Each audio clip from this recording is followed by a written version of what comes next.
Astaghfirullah. Assalamualaikum warahmatullahi wabarakatuh.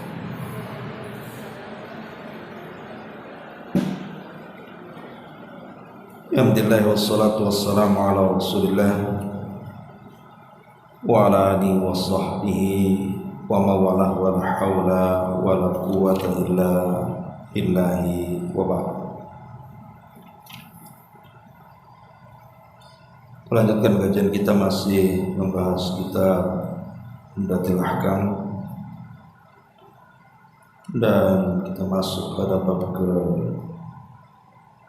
satu, adab masuk kamar mandi dan juga istijmar. Kita baca hadisnya.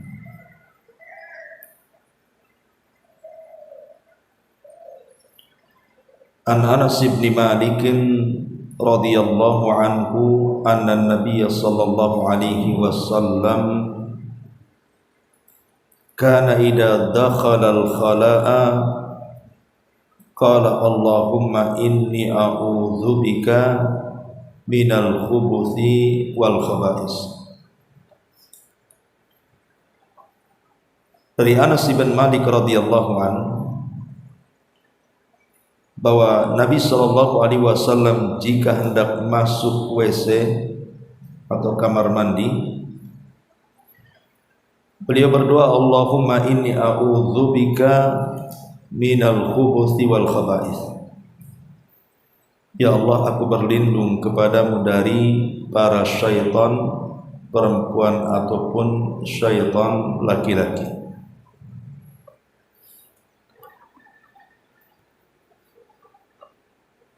Ma'asyiral muslimat yang dimuliakan Allah Subhanahu wa taala, hadis ini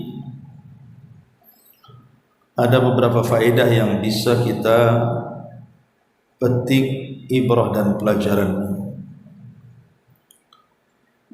Yang pertama, istihbabu dzikrillahi azza wa jalla.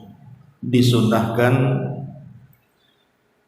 berzikir dengan zikir yang diajarkan Nabi sallallahu alaihi wasallam ketika hendak masuk ke kamar mandi atau WC. Apa doanya? Allahumma inni a'udzubika minal khubuthi wal khaba'is. Kemudian yang kedua,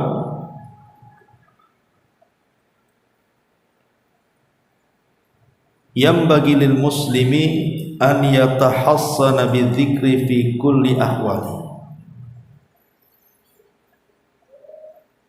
Bahwa seyogianya seorang muslim itu sudah harus menjaga dirinya dari gangguan-gangguan syaitan dengan zikir dalam kondisi apapun. Bukan hanya masuk ke kamar mandi saja, tapi dalam kondisi apapun kita harus menjaga diri dari gangguan syaitan dengan cara berzikir. Kemudian yang ketiga, tentang kesempurnaan Islam. Hadis ini menjelaskan tentang kesempurnaan Islam, bahwa Islam mengajarkan adab-adab dan akhlak sampai kepada masuk kamar mandi. Dan itu juga berdasarkan hadis Salman ketika ditanya oleh seorang Yahudi, wahai Salman, apakah Nabimu mengajarkan segala sesuatu sampai kepada buang hajat? Maka Salman dengan bangganya mengatakan, ajal, ya, yu'allimuna nabiyuna kulla syai'in hatta al-khira'ah. Bahwa Nabi kami mengajarkan segala sesuatu sampai kepada urusan jamban. Ini menunjukkan tentang kesempurnaan syariat Islam. Kemudian yang keempat, jami'ul khalqi muftaqiruna ila Allah fi daf'i ma yu'dhihim aw yadhurruhum. Bahwa seluruh makhluk Allah Subhanahu wa taala termasuk kita manusia sangat berhajat kepada Allah di dalam mencegah apa yang bisa menyakiti mereka atau yang mendatangkan madarat kepada mereka. Karena kita tahu bahwa kamar mandi itu tempat setan. Bisa saja setan itu menyakiti kita. Bisa saja setan itu mendatangkan madarat kepada kita. Makanya kita ini berhajat kepada Allah untuk meminta perlindungan. Kemudian yang kelima, hirsun Nabi sallallahu alaihi wasallam ala ta'limi ummatihi kullama yanfa'uhum min umuri dinihim wa dunyahum. Bagaimana semangat Nabi sallallahu alaihi wasallam di sini di dalam mengajarkan kepada umatnya apa yang bermanfaat untuk mereka dari urusan dunia dan akhirat mereka. Kemudian juga dalam hadis ini di antara faedahnya adalah yang keenam, taqrirul iman biwujudis syayatin. Bahwa di sini ada penetapan bahwa kita harus betul-betul beriman tentang adanya setan. Jadi setan itu ada. Walaupun kita tidak bisa melihat mereka, tapi kita bisa merasakan keberadaan mereka. Dan itu termasuk akidah ahli sunnah wal jamaah. Kemudian yang terakhir, khuturatus syaitan 'alal muslim. Di sini ada bahaya setan terhadap kita kaum muslimin. Keberadaan setan itu sangat membahayakan kita. Oleh karena itulah maka Nabi sallallahu alaihi wasallam mengajarkan kepada kita tentang al-isti'adzah. Bagaimana kita berlindung kepada Allah dari setan-setan yang terkutuk. Ma'asyiral muslimat yang dimuliakan Allah Subhanahu wa taala. Keberadaan setan itu atau jin-jin yang jahat itu di mana saja banyak. Artinya mereka tersebar di seluruh daratan dunia ini. Tetapi ada tempat-tempat, khususnya dalam rumah atau di luar rumah, di mana keberadaan setan itu lebih banyak dibandingkan di tempat-tempat lainnya. Saya akan sebutkan salah satunya adalah yang pertama di luar dulu ya, di luar rumah dulu baru masuk ke dalam rumah, adalah pasar. Pasar adalah tempat yang paling banyak setan menumpuk di situ.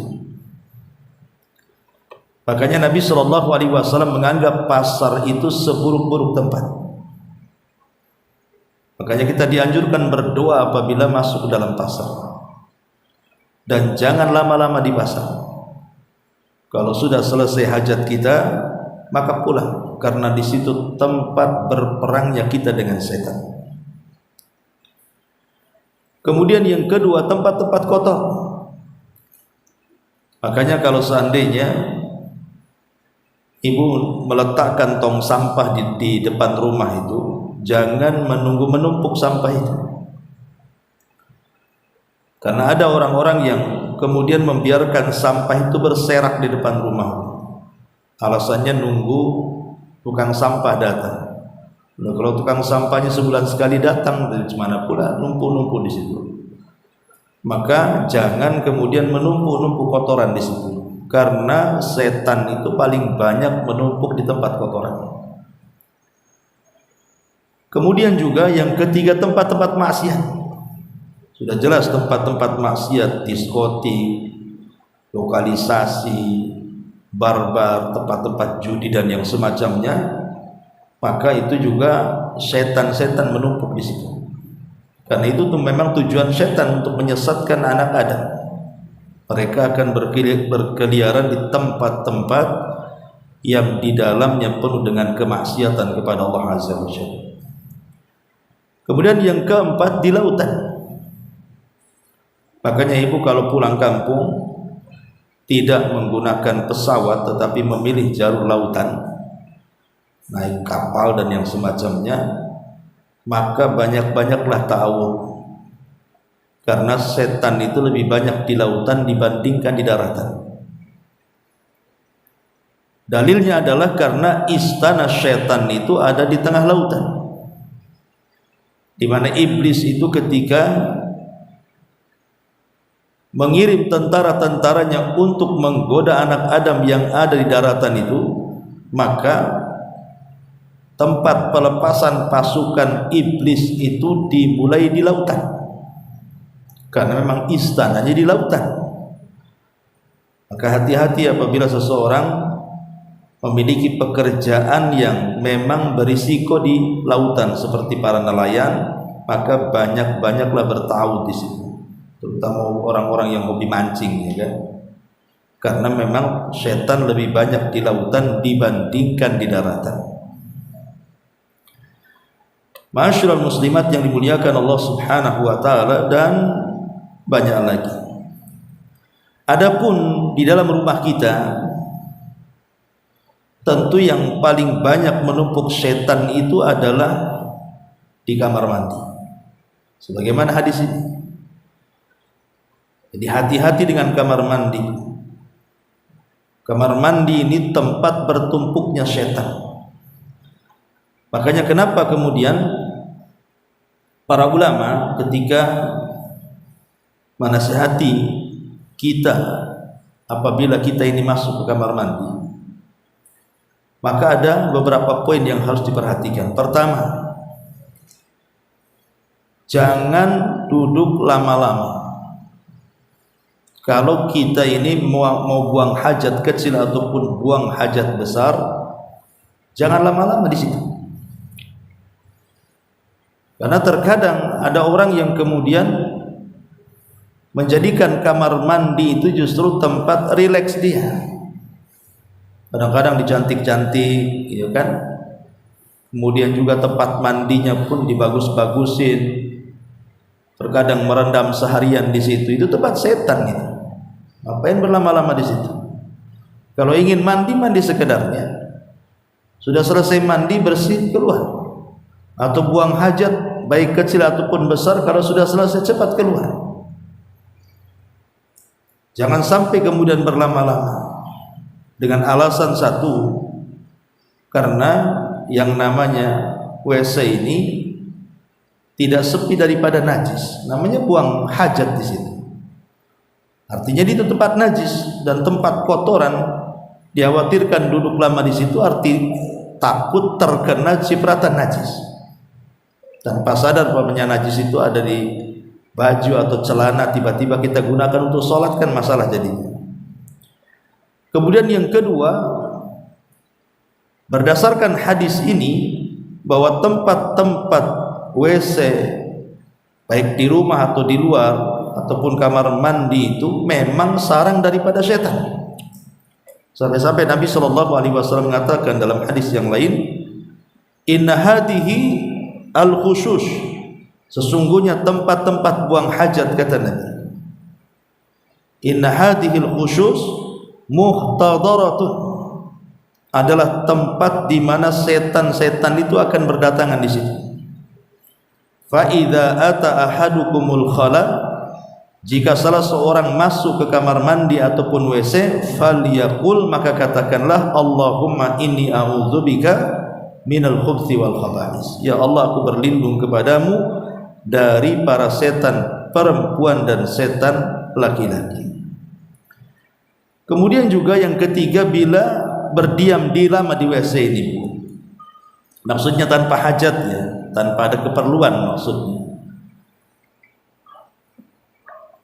Artinya kalau sudah selesai buang hajatnya, jangan berlama-lama lagi di situ, kan sudah selesai hajatnya. Berarti kalau kemudian menyengaja, kadang-kadang menyanyi pula dalam kamar mandi, bersiul-siul di kamar mandi, ataupun menikmatin bawa handphone, malah kemudian nonton YouTube pula sambil buang hajat, maka kita ini kan di situ sedang membuka aurat masalahnya. Orang ke kamar mandi kan rata-rata buka aurat, ya. Lah ada sebuah hadis dari Muawiyah bin Haidah, dia berkata, ya Rasulullah, auratuna ma na'ti minha wa ma nadhar. Rasul, apa yang boleh dan yang tidak, tentang kapan kita boleh membuka dan menutup auratkan. Maka Nabi SAW mengatakan, ihfad aurataka, jagalah auratmu, illa min zaujatika aw ma malakat yamin, kecuali untuk istrimu ataupun budakmu. Faqala, maka dia berkata, ar-rajulu yakunu ma'ar rajuli, jika laki-laki bersama laki-laki boleh enggak memandang aurat? Maka Rasul mengatakan, in istata'ta alla yaraha ahad faf'al, jika tidak ada seseorang yang tidak bisa memandang auratmu, lakukan. Kemudian dia mengatakan, warrajulu yakunu khaliya, bagaimana kalau seseorang itu bersendirian, boleh enggak membuka auratnya? Maka maksudnya tidak ada hajat, tidak ada keperluan membuka aurat, itu maksudnya di sini. Boleh enggak ada orang ini? Umpamanya ibu karena saking panas di rumah, sendirian dalam kamar, kemudian dikunci, buka semuanya karena kepanasan. Maka Nabi SAW mengatakan, fallahu ahaqqu an yustahya min, kepada Allah lah dia harus lebih berhak malu dibandingkan kepada manusia. Sampai kepada bersendirian pun kalau tidak ada hajat jangan buka aurat, apalagi di kamar mandi lama-lama membuka aurat, apalagi ketika kemudian masuk ke kamar mandi itu tidak baca doa pula. Maka kita tahu bahwa penghalang antara mata-mata jin dan aurat kita adalah dengan cara isti'adzah. Kalau seseorang tidak isti'adzah, tidak membaca doa ketika masuk kamar mandi, kemudian kita membuka aurat, maka tabir yang menghalangi aurat jin dengan kita itu akan terbuka.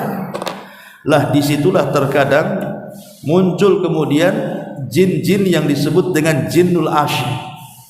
Jinnul asyik itu kata para ulama, jin-jin yang jatuh cinta dengan kita karena selalu menampakkan aurat di mata mereka, dan kalau sudah jatuh cinta maka mereka sulit melepaskan kita dan akan terus menjerumuskan kita, naudzubillah. Dan memang secara hukum pun para ulama mengatakan bahwa lama-lama di kamar mandi itu hukumnya makruh, tidak boleh, kecuali kalau memang ada hajat dan keperluan seperti buang hajat, selesai keluar.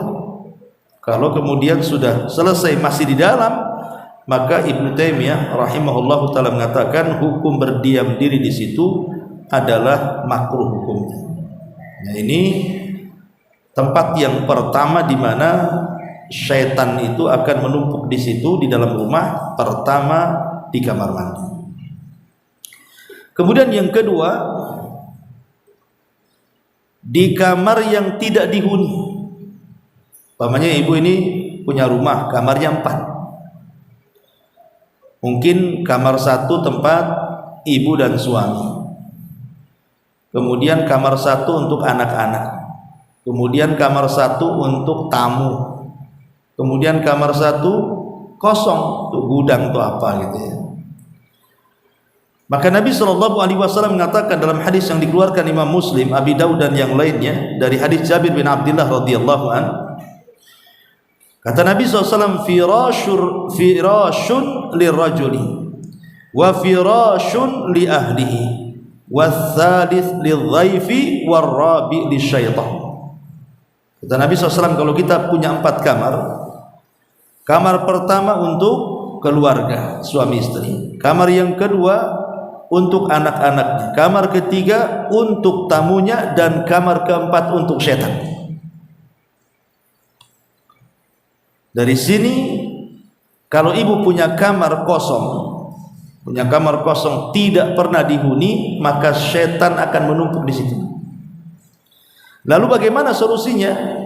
Kata para ulama, sering-seringlah dibersihkan. Karena setan itu menumpuk di tempat kotor. Sebab kalau kamar itu, ya walaupun gudang, Bu, anggaplah ibu gunakan gudang di dalam rumah itu kan, tetap harus dibersihkan. Tetap harus dibersihkan. Dan kalau ibu bisa, gunakanlah kamar yang kosong itu tempat musolah umpamanya. tempat ibu sholat di situ, ya, supaya ada zikrullah, ada zikir kepada di dalamnya kan. Jadi jangan sampai kemudian minimalnya kalaupun tidak digunakan tempat sholat, tetapi sering-seringlah kemudian dibersihkan. Dan sekali-kali mungkin membaca Quran di situ atau sholat di situ. Karena berdasarkan hadis sahih ini biasanya kamar kosong itu menumpuk setan di situ. Ini yang kedua. Di dalam rumah kita ini gudang setan. Kemudian yang ketiga, rumah yang tidak dibacakan Quran di dalamnya. Rumah yang tidak dibacakan Quran di dalamnya. Nabi SAW ketika menjelaskan tentang fadilah keutamaan membaca surah Al-Baqarah, apa kata Nabi SAW? Al-baitul ladzi la tuqra fihi suratul Baqarati. Jadi rumah yang di dalamnya tidak dibacakan surah Al-Baqarah, maka rumah itu akan senantiasa didatangi syaitan. Maka sesiapa yang membaca surah Al-Baqarah, Rasul katakan tanfiru anhu syayatin, maka setan-setan akan lari. Maka iqra'u al-baqarati, iqra'ul baqarata fa inna akhdaha barakah wa inna tarkaha khasrah wa la tastati'uhal batalah. Kata Rasul, bacalah Al-Baqarah karena mengambilnya sebuah keberkahan, meninggalkannya sebuah kerugian, dan setan-setan tidak akan berani kepada orang yang membacanya. Maka secara umum baca Al-Quran, secara khusus baca surah Al-Baqarah, karena rumah yang tidak dibacakan Al-Quran di dalamnya, maka setan akan ngumpul di situ. Ini yang ketiga. Kemudian yang keempat, rumah yang di situ ada gambar. Rumah yang di situ ada gambar, maksudnya gambar di sini atau patung yang sifatnya bernyawa. Makanya saya sarankan Bu, kalau ibu di rumah itu jangan memajang foto-foto keluarga. Cukuplah foto keluarga itu letakkan di album, kalau memang itu untuk nostalgia kan gitu ya. Kemudian taruh di lemari. Jadi sekali-kali saja kita ambil, kita tengok. Gak perlu dipajang-pajang di tembok-tembok, di ruang tamu, di ruang tengah, di kamar, gak perlu Bu, kayak presiden aja. Jadi taruh di album, letakkan di lemari kalau harus gitu ya. Gak perlu kemudian, kecuali mungkin gambar-gambar itu tidak bernyawa, seperti gambar pohon, gambar gunung-gunung, lautan-lautan, lukisan pemandangan. Saya kira lebih cantik lagi, lebih elok lagi rumah itu kalau ada lukisan-lukisan pemandangan dibandingkan foto keluarga. Ya. Apalagi foto-foto itu orang yang sudah meninggal, nanti terkenang lagi, teringat lagi, sedih lagi akhirnya kan. Maka setan tidak malaikat rahmat kata para ulama. Jadi malaikat-malaikat itu tidak akan masuk ke dalam rumah yang di dalamnya ada gambar. Jadi malaikat rahmat tidak akan masuk ke rumah yang di dalamnya ada gambar. Ulama mengatakan ketika memberikan komentar la tadkhulul malaikatu baitan fihi suratun. Jadi Rasul bersabda malaikat tidak akan masuk ke rumah yang di dalamnya ada gambar. Lah ketika malaikat-malaikat rahmat itu enggan masuk ke dalam rumah yang di situ ada gambar yang bernyawa atau ada patung-patung, maka kebalikannya setan akan masuk di dalamnya. Karena malaikat tidak masuk, berarti yang masuk setan di situ. Ya. Makanya kalau bisa gambar-gambar keluarga dari sekarang copot, letakkan di album saja, sudah taruh di lemari, tidak usah dipajang-pajang. Ataupun kalau ada patung-patung itu ya, berhala-berhala, maka jangan ada berhadap rumah. Termasuk juga yang kelima adalah rumah yang dipelihara anjing di dalamnya. Karena ada itu sekarang nih anjing-anjing lucu kayak kucing tuh, Bu. Karena ada orang melihara anjing kecil itu ya, bahkan lebih kecil daripada kucing pula. Kadang-kadang menghabiskan biaya banyak itu untuk perawatannya.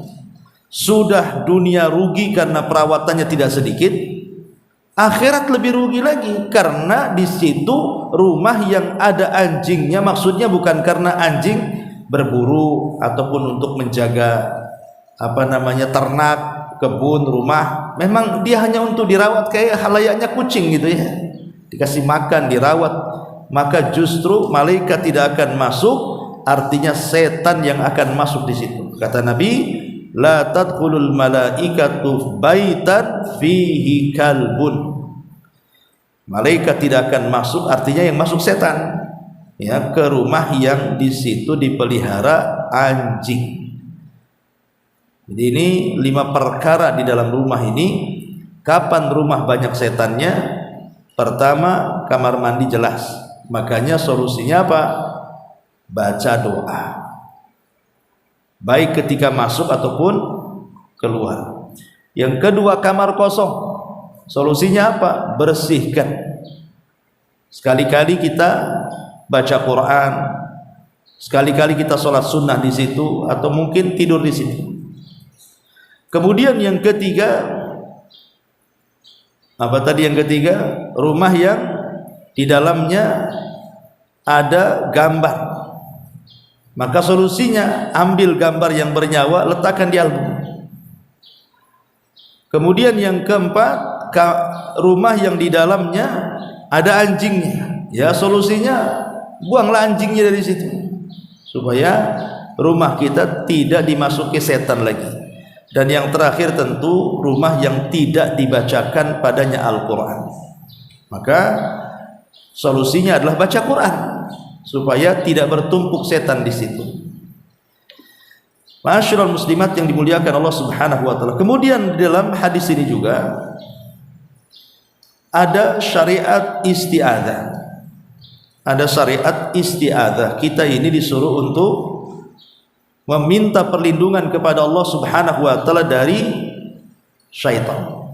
Sebenarnya bukan ini saja. Maksudnya syariat isti'adzah ini bukan ketika masuk kamar mandi saja, banyak ya.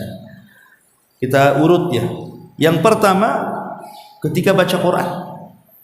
Ketika baca Quran saja kita disunnahkan membaca isti'adzah. A'udzubillahi minasyaitonirrajim, bismillahirrahmanirrahim, baru baca Quran. Yang kedua, ketika datang was-was, datang perasaan was-was, maka kita disunnahkan untuk isti'adzah. Kemudian yang ketiga, ketika yulabbisu syaitan alal insan fi salatihi, ketika ada gangguan-gangguan dalam salat kita. Namanya banyak melamun, akhirnya lupa tadi berapa rakaat saya. Nah, berarti itu memang was-was setan masuk di situ. Setan mulai ganggu. Maka disunahkan untuk isti'adzah walaupun di tengah-tengah salat. Kemudian juga indal ghadab, ketika emosi, ketika marah, langsung a'udzubillahi minasyaitonirrajim. Ya, langsung kalau ibu sudah mulai emosi, maka isti'adzah. Karena kita tahu bahwa emosi itu kebanyakan datang dari syaitan. Kemudian juga ketika ibu mimpi buruk. Jadi ketika mimpi buruk ini enggak, pas bangun itu kaget gitu, was-was gitu ya, karena mimpinya enggak enak. Maka disunnahkan isti'adzah. Kemudian juga ketika masuk ke masjid juga disunnahkan untuk isti'adzah. Termasuk kalau ibu mendengar gonggongan anjing tetangga tengah malam, menggonggong aja anjing itu, maka ibu isti'adzah, karena gonggongan anjing di tengah malam maknanya mereka melihat syaitan. Beda kalau kokokan ayam. Kalau kokokan ayam berarti ibu berdoa karena dia melihat malaikat turun. Tapi kalau gonggongan anjing ataupun gonggongan keledai berdasarkan hadis yang sahih, maka kalau itu terjadi di malam hari berarti mereka melihat setan. Makanya kita lekas berlindung kepada Allah Subhanahu wa taala. Kemudian juga ketika ibu pindah rumah, umpamanya baru bangun rumah, belum ditempati, udah selesai, kemudian mau pindah, ataupun ibu pindah kontrakan dari satu kontrakan ke kontrakan yang lainnya, maka ketika permulaan masuk ke dalam rumah baru, baik ngontrak ataupun beli ataupun bangun, maka ibu disunahkan untuk isti'adzah, a'udzu bikalimatillahi tammati min syarri ma khalaq, supaya tidak diganggu setan yang ada di situ.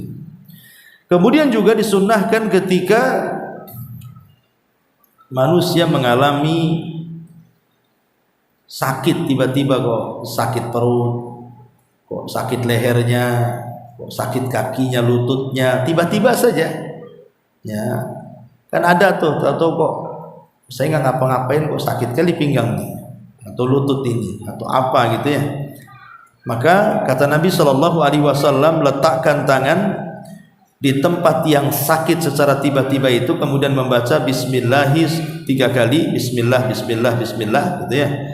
Kemudian katakan 7 kali, A'udzu billahi wa qudratihi min syarri ma ajidu wa uhadir. Kemudian juga indas sabahi wal masa wa indan naum, disunahkan baik pagi, sore ataupun ketika hendak tidur isti'adzah kepada Allah Subhanahu wa taala. Ataupun ketika ibu terperanjat bangun dari tidur, bukan karena mimpi, dah kagetan bahasa kitanya ya, mungkin ada suara ibu terbangun kaget gitu ya, maka itu pun disunahkan untuk ta'awudz. Ataupun ketika anak-anak, ibu yang punya anak-anak kecil, si bayi itu ya, setahun 2 tahun, nangis saja tengah malam, nggak berhenti nangisnya, maka ta'awudlah, jangan-jangan dia digoda oleh syaitan. Lah termasuk juga di kamar mandi, kalau kita masuk ke kamar mandi berdasarkan hadis yang kita baca di sini, maka kita disunnahkan untuk ta'awudz. Jadi ta'awudz ini memang banyak tempat-tempatnya supaya kita bisa untuk terhindar dari godaan syaitan. Dan yang terakhir pembahasan kita, bagaimana caranya kita melawan syaitan. Karena di sini juga ada isyarat. Di antaranya cara melawan syaitan dengan cara isti'adzah, meminta perlindungan kepada Allah Subhanahu wa taala dari syaitan. Yang pertama tentu doa. Untuk melawan syaitan, maka kita banyak-banyak berdoa kepada Allah Subhanahu wa taala agar jangan sampai kita dikuasai oleh syaitan. Kemudian yang kedua, baca Quran. Baca Quran itu salah satu perkara yang bisa melawan syaitan. Kemudian yang ketiga, tawakal. Karena setan itu akan menyusup kepada 2 tempat berdasarkan hadis. Wasyarikhum Al-Quran, wasyarikhum fil amwali wal aulad. Allah berfirman, wasyarikhum, artinya masuklah kalian, berserikatlah kalian wahai setan kepada harta dan anak-anak mereka, maksudnya manusia. Setan ini terkadang memberikan was-was kepada orang-orang yang mencari nafkah. Disuruhnya cari yang haram, cari yang syubhat, padahal ada yang halal. Lah bagaimana caranya? Bertawakal. Tawakal kepada Allah. Jangan sampai kemudian setan itu memberikan was-was, sudah ambil saja walaupun itu haram daripada kau tak dapat. Maka bertawakallah bahwa rezeki kita itu tidak akan kemana, dan Allah sudah menentukan rezeki kita, dan tidak mungkin Allah mewafatkan kita kecuali disempurnakan rezekinya. Tawakal kepada Allah. Tidak usah kemudian sibuk dengan perkara syubhat ataupun haram dalam mencari rezeki. Berarti tawakal juga salah satu jalan melawan asyaitan. Termasuk isti'adzah di sini. Itu juga salah satu hal yang bisa melawan syaitan. Kemudian yang keempat, al-qiyam bil wajibat. Usahakan kita ini jangan meninggalkan kewajiban-kewajiban Allah, terutama sholat. Karena salat itu yang bisa melawan syaitan. Kemudian yang kelima, luzumul istighfar. Perbanyak istighfar. Karena ini juga cara untuk melawan syaitan. Kemudian yang keenam, thalabul ilmi. Belajar. Karena dengan ilmu itu bisa membedakan mana hak, mana yang batil yang dikaburkan setan. Kemudian yang ketujuh, adhkar. Banyak-banyak berzikir. Dan zikir itu macam-macam. Zikir masuk kamar mandi, keluar kamar mandi, zikir sebelum tidur, selepas tidur, menggunakan pakaian, keluar rumah, dan macam-macam zikir itu. Dan itu yang paling utama tentunya, karena ala bi dzikrillahi tatmainnul qulub. Dengan zikir kepada Allah makin tenang hati kita dan akan sulit setan untuk menggoda kita. Wallahu a'lam. Ini di antara faedah hadis ke-13 dari adab masuk WC dan istijmar. Taib sampai di sini. Kalau ada yang bertanya silakan.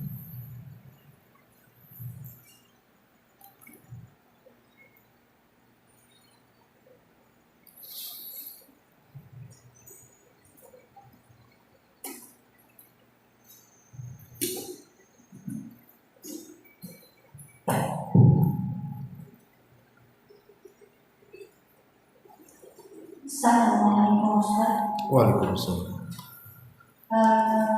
Dari pembahasan yang terakhir ini, bagaimana melawan syaitan? Terus yang akan menanyakan pada poin yang ketiga tawakal, ini berkaitan juga dengan kajian hari Sabtu di Darul Ihsan Ustaz. Ketika seseorang berilmu, ketika dia melihat sesuatu hal, dia akan memakai ilmu yang dipakai. Contoh, ketika yang seperti Ustaz sampaikan kemarin di Darul Ihsan, kita melihat sesuatu di jalan yang barang itu bisa kita makan, milik orang yang jatuh ya Ustaz, boleh kita makan karena itu barangnya yang gampang busuk atau seperti ilmu yang kita dapat. Terus gimana kaitannya waroknya para ulama Ustaz? Mereka menghindar sesuatu yang bukan miliknya. Padahal kan para ulama itu juga lebih berilmu bahwa ketika menemui sesuatu barang yang memang bukan haknya, mereka lebih warok tidak mengambilnya. Itu bagaimana kaitannya dengan hal yang kita mengetahui ilmu bahwa itu boleh kita ambil. Iya. Alhamdulillah. Di dalam fikih itu ada kitab namanya bab al-luqatah, bab memanfaatkan barang yang jatuh dan tidak berharga. Maksudnya berharga tapi tidak berharga banget dan bisa dimanfaatkan. Itu disebut dengan luqatah. Seperti umpamanya kebiasaan di sini, umpamanya hampir semua rumah ada pohon mangga. Anggaplah hampir semua ada pohon mangga. Dan kalau ada mangga jatuh diambil orang, dan itu sesuatu yang lumrah, yang punya mangga pun tidak akan marah, karena ya biasa zaman kita dulu kan gitu ya, kalau ada mangga jatuh diambil kan senang tuh dulu, zaman dulu ya. Sekarang kan tidak ada gitu-gitu lagi. Artinya kalau kita mengambil mangga yang satu dua yang jatuh dan memang kebiasaan orang sekitar itu membolehkan, berarti di sini hukumnya boleh, karena al-adatul muhakkam, adat itu bisa dijadikan sebuah hukum. Berarti kalau ada mangga jatuh walaupun punya tetangga kita ambil, sayang gitu kan, itu luqatah namanya, boleh diambil. Padahal bukan milik kita, milik tetangga kan. Daripada kemudian sayang juga mau bazir nanti kerindas motor atau keinjak atau ke apa kan, kita ambil sebagai luqatah. Ya. Jadi ini boleh, tidak ada masalah. Kalau itu sesuatu yang memang sudah lumrah di tempat itu tidak masalah. Lain kalau tidak lumrah, umpamanya dipagar gitu kan, memang sengaja orang yang punya pohon mangga memagar itu supaya jangan diambil mangganya, baik yang di mangga atau yang jatuh. Itu ya tak boleh kan itu. Karena di pagar itu menunjukkan memang tidak boleh diambil orang. Sudah dipagerin sama dia. Tapi kalau seandainya tidak dipagerin dan orang-orang situ ya biasa saja ngambil mangga yang jatuh. Jangan yang jatuh, seandainya pun yang di tangkainya dia ambil pun karena sudah kebiasaan warga situ tidak ada masalah, tidak ada masalah. Ini kan kita bicara soal boleh atau tidak boleh hukumnya mengambil. Adapun bicara waro itu urusan lain. Ya, kita kan bicara masalah hukum. Boleh nggak saya ambil? Boleh nggak saya makan? Ya. Kalau itu yang ditanyakan maka boleh. Ini masuk bab luqathah. Tapi kalau kita cerita waro, kita tidak mau mengambil. Jangan lagi yang haram, yang syubhat saja kita tak mau. Ya ndak usah diambil kalau dia merasa waro kan gitu. Tapi kalaupun diambil kemudian dimakan pun tidak berdosa. Itu perkara mubah. Karena sudah masuk pada kaidah al-adatul muhakkamah. Adat itu bisa dijadikan hukum syar'i. Yaitu tergantung kepada orangnya. Kalau dia merasa waro ya ndak usah diambil. Tapi kalau seandainya pun mau ngambil ya tidak ada masalah karena hukum membolehkannya.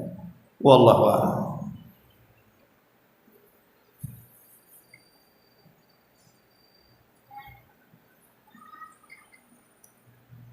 Pakai mic.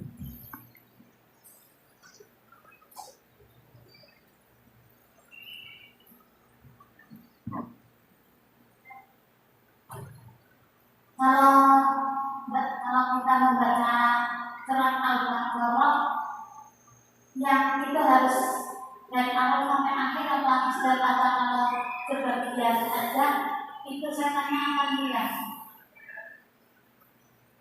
Iya. Kalau kita melihat hadis-hadis Nabi, bismillahirrahmanirrahim. Ya secara keseluruhan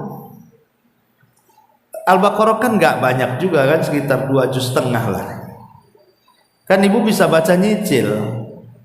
Bisa baca nyicil umpamanya pagi berapa lembar, siang berapa lembar, nanti sore, malam besok gitu lagi. Kan itu ya.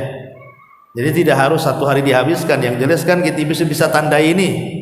Ini hari ini kemarin Al-Baqarah baru 2 dapat lembar. Besoknya baca lagi nerusin 2 lembar lagi. Besok seminggu selesai. Ya, ditandai saja kan gitu. Tapi kalau ibu sekali duduk baca Al-Baqarah ya lebih bagus lagi kan. Nah, tapi kalau dengan kesibukan ibu mungkin ngepel, nyapu, masak, ngurus anak, ya paling di kesempatan itu ketika di sela-sela habis sholat saja mamanya ada waktu mamanya 10 atau 20 menit ambil mushaf baca nanti tandai. Nah, besok itu lagi selesai nanti balik lagi ya. Jadi maksudnya adalah membaca secara keseluruhan Al-Baqarah karena hadisnya umum. Hadisnya mengatakan iqra'u suratal Baqarah atau iqra'ul Baqarah. Bacalah surah Al-Baqarah. Artinya satu surat lah di situ. Ya bisa dengan nyicil, bisa dengan kontan. Biasanya kalau suka ngutang itu biasanya bacanya nyicil. Terbiasa ngutang kan sampai baca Quran pun ngutang. Baik. Wallahu a'lam. Ya sudah setengah 10. Oke sampai di sini. Subhanallah bihamdika, asyhadu an la ilaha illa anta astaghfiruka.